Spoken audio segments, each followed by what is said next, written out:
In this third part of the lecture, I want to talk about international entrepreneurship and taking advantage of international opportunities.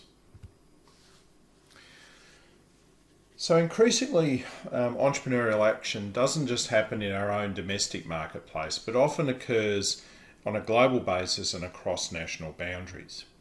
And I think that today, given the nature of global competition, the fact that businesses are almost born global from day one, I don't think we can avoid this notion that entrepreneurship needs to be thought of on a global scale.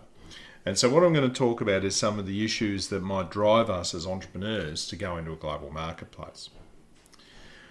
So let's start with some of the motivations. Why is it that an entrepreneur might pursue international opportunities for new venture development?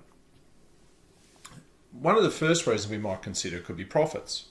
Often we can realise greater profitability by moving into foreign markets and increasing the scale and scope of our operations, therefore opening up new revenue streams to our business and new sources of profitability.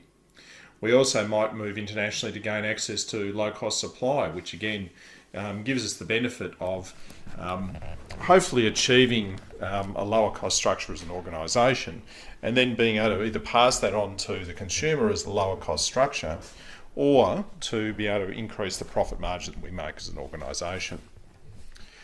We may also look to move internationally due to competitive pressures. So there might be increasing competition in our own domestic marketplace, and this increasing competition leads us to pursue opportunities in other marketplaces around the world.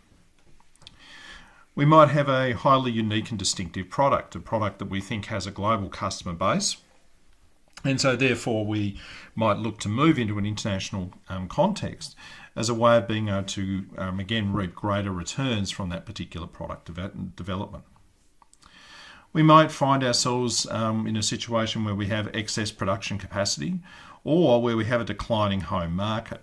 And again, in which case, rather than just simply shut up shop and stop selling our product, we might find it more effective to actually go into an international marketplace to take advantage of opportunities. We might find that we're able to achieve economies of scale from going into a global market competition situation. And so by going into global competition, we are better able to realise market potential from our products and to produce on a far greater scale. And again, we know that increasing scale can help to significantly reduce the cost structures of the organisation, again, impacting on profitability. Another driver might be that we have significant technological advantages. So if an organisation finds itself in possession of a unique technology or a technology that can be leveraged on a global basis, then this might form the basis for why they want to pursue an international strategy. And finally, we might find that there are certain governmental incentives or tax breaks that are available to us if we move into an international market context. So again, there's a number of factors that might encourage an entrepreneur to pursue opportunities across global borders. But one of the things we know when we move into an international market is the conditions that we experience are going to differ somewhat from our own home base. And so therefore it's important to us for us to have a detailed understanding of what some of these differences look like and how they may well impact upon our organisation. And so what I'm going to talk about here are some very key differences in terms of economic differences, stage of economic development, the type of economic system, language and culture, and how these factors may well impact upon our international market opportunities. So let's start with economics. When we think about our own domestic market, what we see is that we're operating in a country that is one economic system. So we're able to compete and operate within that market effectively because there's a high degree of consistency in terms of the economic factors that are present in that market. So for example, factors like interest rates tend to be consistent across national borders, within the borders of a country. And so that makes it a lot easier for us to predict exactly what is going to happen in an economic condition. But what we see when we move into an international context is that there is quite a range or quite a variance in the nature and type of economic development that we see. And that then has consequential impacts in terms of how the organisation competes. So, for example, what we might see is that there are significant differences in the level of economic development. So, for example, Australia is a very developed economy. In fact, we're one of the OECD economies, which are seen to be the top 20 to 23 most developed economies in the world. Now, the factors of economic life in Australia are actually quite different from what we might see if we went to a developing or emerging country like Brazil or Indonesia. What we'll see there is that there are lower levels of income, that there's greater concentration of economic wealth in the hands of a few parties, and so the economic landscape looks quite different. So that means the type of economic opportunities we might experience in those markets is also going to be different. One of the other economic factors we have to think about when we go into an international market is how currency differences and changes will impact on our international business performance. So, if you look at, for example, going into Europe or North America, we have to be mindful of how, say, the Australian dollar will change against the US dollar or the euro or the British pound over a period of time, and what that might mean for our profitability and what it might mean for the relative attractiveness of our products and services. We need to be mindful of differences in government regulation that we might see operating across different national jurisdictions. So, for example, employment law in Australia is quite different from what employment law looks like in Indonesia or China. And so, therefore, we need to be mindful of these differences and think about how those differences might impact upon the way we operate and function as a business. We'll also have differences in things like product safety standards. And so, again, as an organisation, we have to make strategic decisions about how we might respond to those differences and what that might mean for our entrepreneurial activities. And we'll also know that different jurisdictions will have very different financial and capital markets. And remember that in the case of entrepreneurship and innovation, access to capital and finance is one of the critical resources that we need to be successful in taking advantage of new entrepreneurial opportunities. And so in terms of the differences and stages of economic development, what we're going to see is that there will be differences in terms of fundamental infrastructure.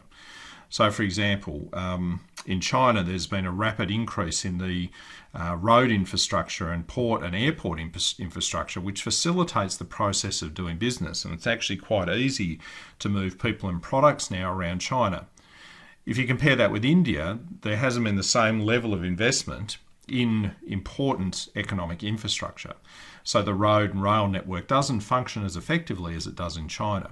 So therefore, it's harder to do business in a country like India, where you don't have access to the full range of infrastructure support.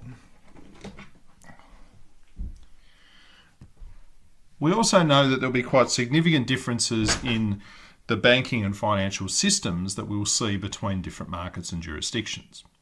So again, in Australia, we have quite a well-developed banking system with very stable major banks. In fact, the big four banks weathered the global financial crisis probably better than most other financial institutions around the world.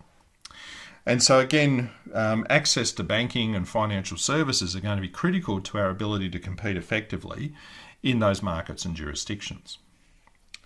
We need to be aware of the differences in the educational systems and what this means for the availability of qualified staff to work for our organisation. So, for example, while China has a very strong emphasis on manufacturing, it doesn't have a very strong vocational education marketplace. And so, therefore, a lot of the skills that are needed to work in heavy manufacturing actually have to be acquired on the job. And so a lot of in-house training has to be delivered in a manufacturing-based organisation.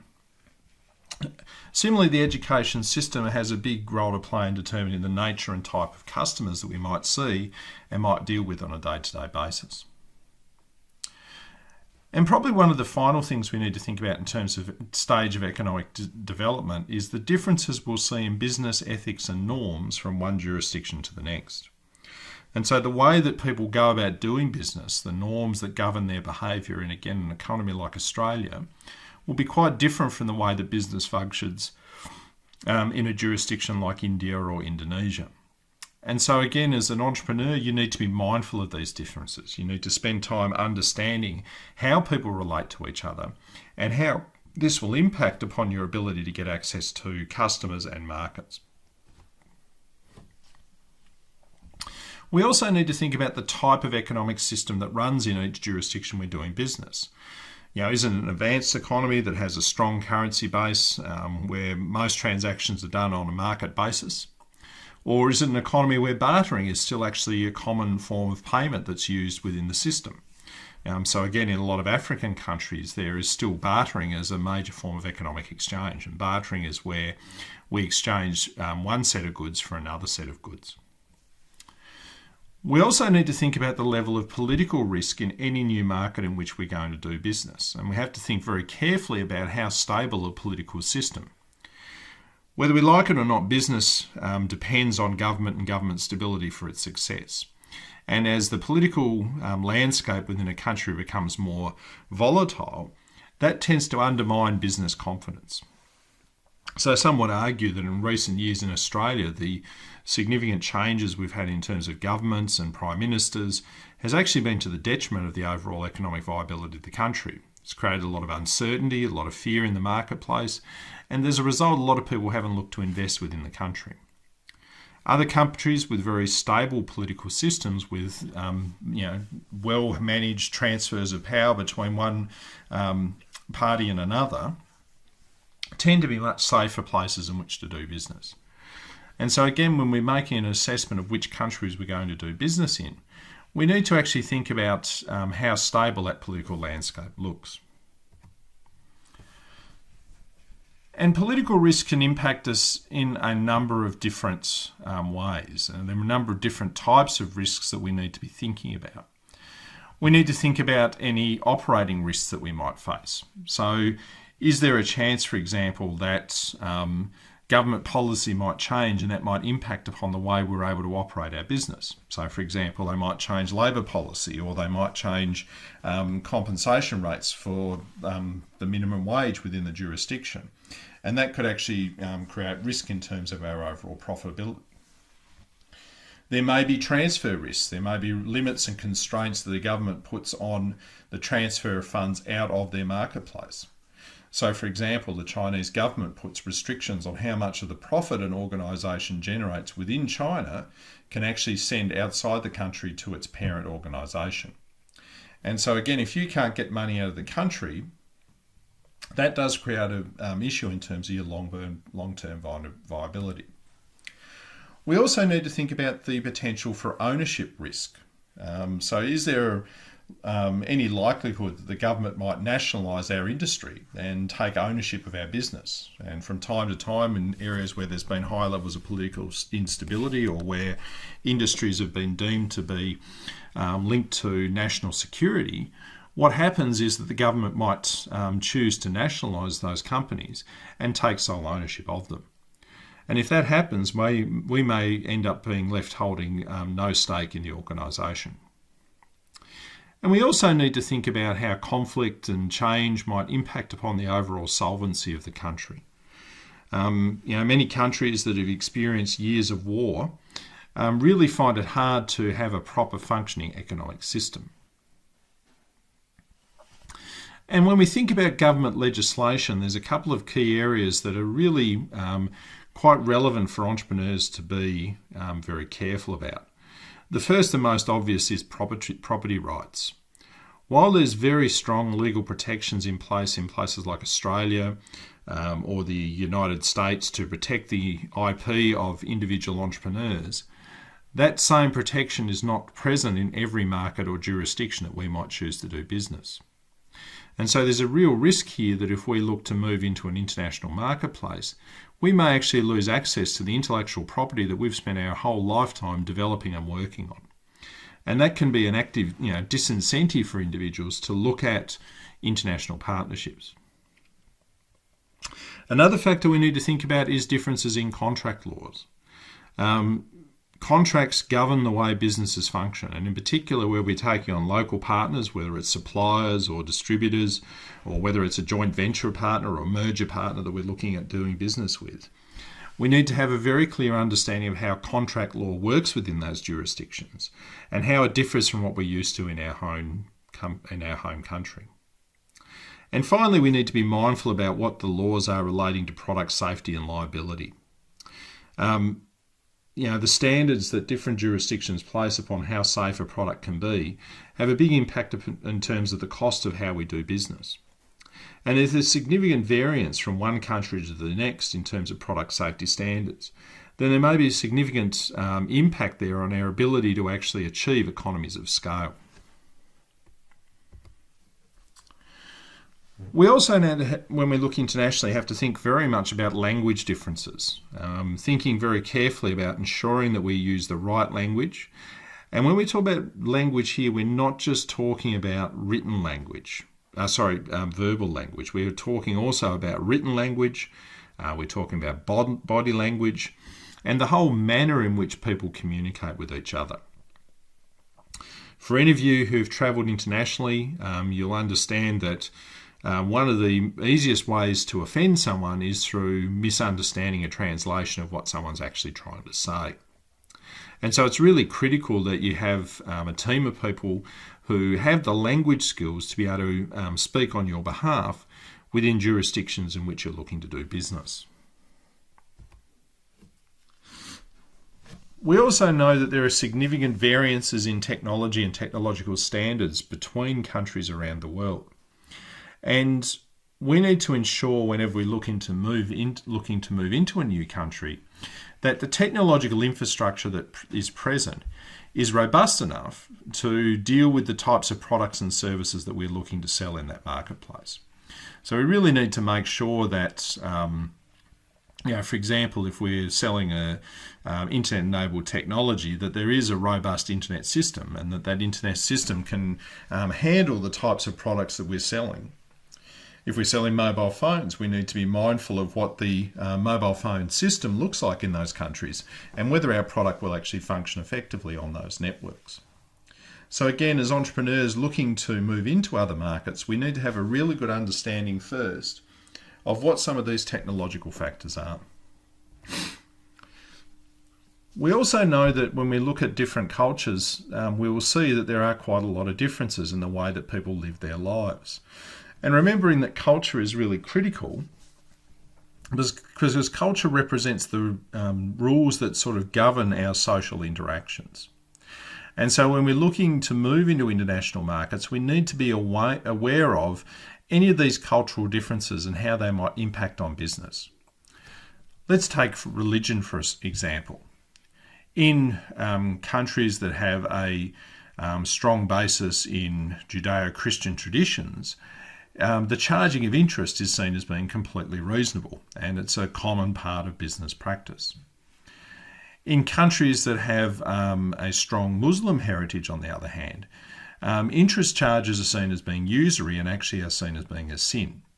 And so that impacts in terms of the way you might actually go about doing business with partners in those jurisdictions.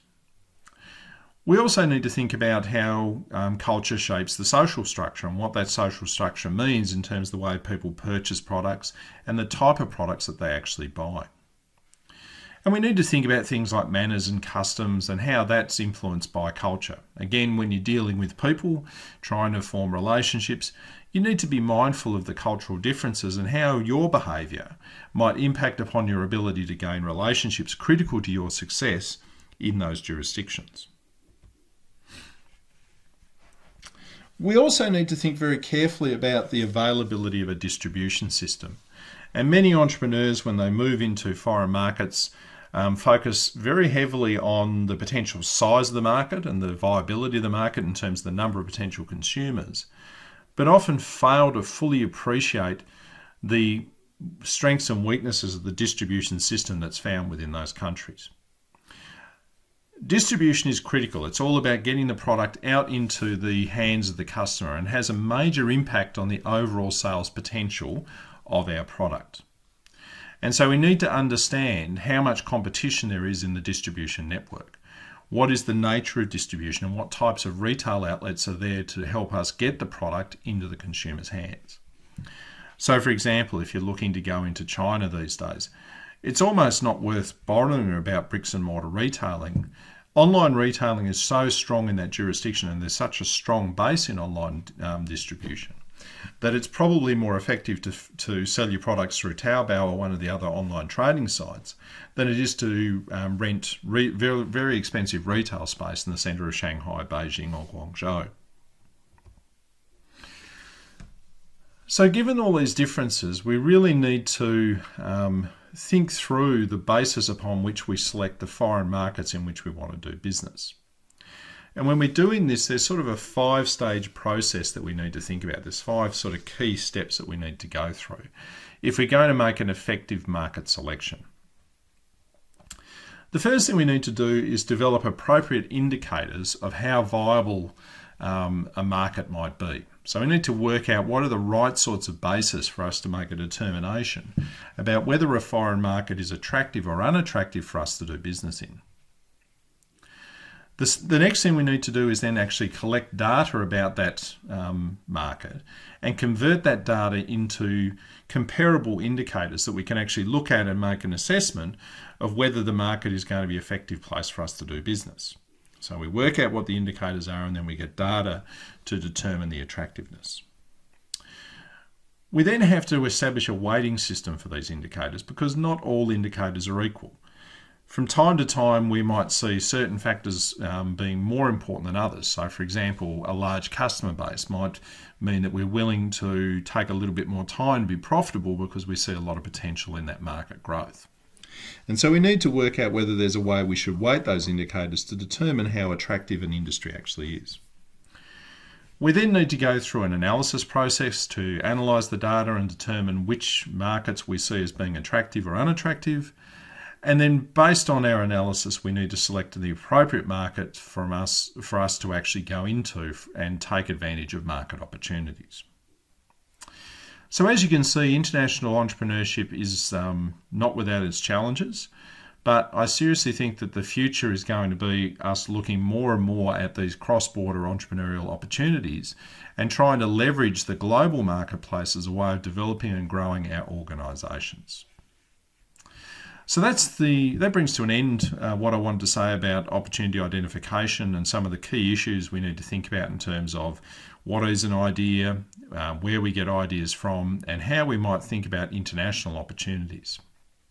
To find out more, have a look at the additional readings that I'll put onto Milo for you. They'll give you a little bit more background about what we mean by some of these concepts. Apart from that, if you have any more questions about this topic, please feel free to contact me. I'm more than happy to talk to you. Apart from that, bye for now, and I'll talk to you next week.